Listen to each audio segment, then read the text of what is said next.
बिस्मिल्लाहिर्रहमानिर्रहीम। आज का हमारा जो टॉपिक है वो है स्ट्रोक या पैरालिसिस। ऐसे पेशेंट जो फालिज से सफ़र करते हैं।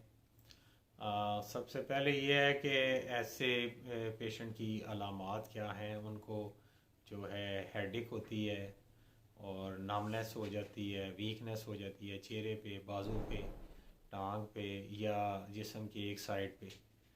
और इसके साथ साथ ये है कि स्ट्रोक के पेशेंट के लिए कुछ कंट्रोलेबल फैक्टर हैं, जैसा कि कोमॉर्बिड कंडीशन है लाइक हाइपरटेंशन, डायबिटीज़, हाइपरलिपिडेमिया और ओबेसिटी। और कुछ अनकंट्रोलेबल फैक्टर हैं जैसा कि age, gender, family history, genetic traits.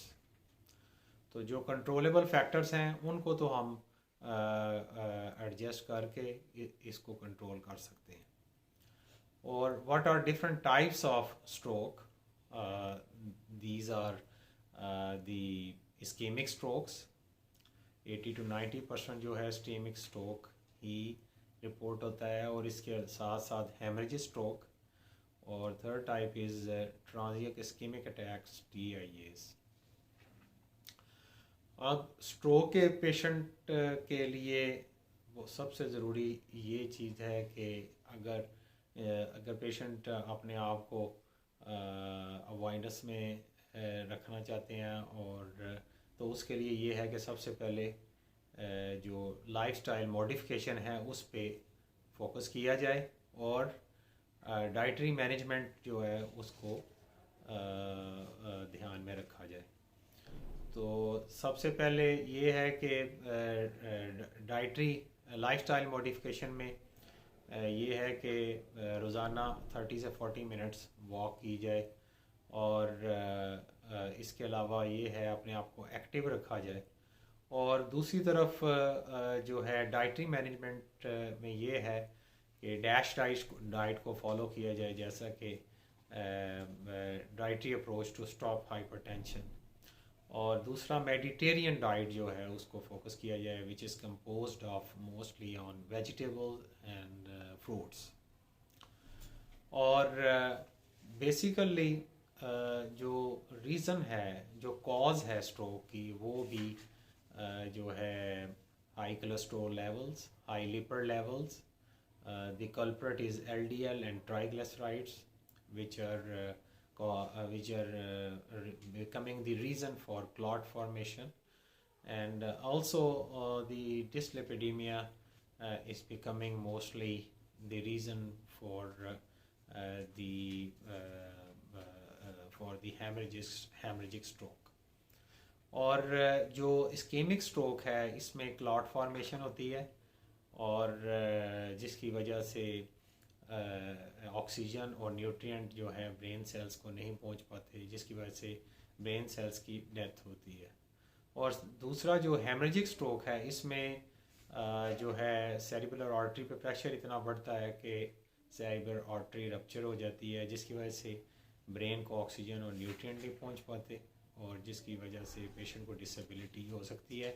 That could be absolute disability और पार्शियल डिसेबिलिटी। तो डाइटरी मैनेजमेंट में हम सबसे पहले जो है ऐसी डाइट लेंगे जिसमें लेस सोडियम हो, जिसमें सैचुरेटेड फैट्स कम से कम हो, और इसके साथ साथ जो है ट्रांस फैट्स वो भी कम हो। अब सबसे पहले डाइट कौन सी लेनी है? वो डाइट जो है ऐसे पेशेंट्स को मोस्टली जो है, अगर मीट यूज़ कर रहे हैं तो लीन मीट यूज़ करना है, लाइक फ़िश, लाइक चिकन। और इसके अलावा अगर अंडा यूज़ करना है तो अंडे की जो है सफ़ेदी यूज़ करनी है, उसकी जो एग यॉक है उसको नहीं यूज़ करना। और इसके साथ साथ जो है लेंटल और pulses, this is the second choice, क्योंकि इसमें फ़ाइबर होता है और इसमें माइक्रो न्यूट्रिएंट होते हैं जो कि पेशेंट के लिए बेहतर हैं। और इसके साथ साथ जो है ग्रीन वेजिटेबल्स का यूज़ करना बहुत ज़रूरी है, like lettuce, spinach, like cabbage, cauliflower, और इसके साथ साथ जो है फ्रूट्स का इस्तेमाल बहुत ज़रूरी है, जिसमें जो है आजकल मौसमी है, ऑरेंजेस है, और इसके साथ साथ गुआवा है, एप्पल है, पॉमग्रेनेट है, और इसके अलावा जो है अगर समर है तो वाटरमेलन है, मेलन है, और पीचीज़ हैं. These are the good fruits for these kind of patients. और इसके साथ साथ ये है water intake is very important. Mostly patient जो है पानी कम पीते हैं, तो इसलिए keep yourself hydrated. Hydration level को कंप्लीट रखें. 2 to 2.5 litre water intake in 24 hours is mandatory. अब इसके साथ साथ ये है ऐसी चीज़ें जिनको हमने डाइट में अवॉइड करना है. उसमें specially trans fat, deep fried items like तली हुई मछली, लाइक घोड़े, समोसे, burger, junk food, burger, pizza, shawarma, और इसके अलावा beverages, cold drinks, soft drinks, which is containing only empty calories and giving no nutrition, any kind of nutrition to body.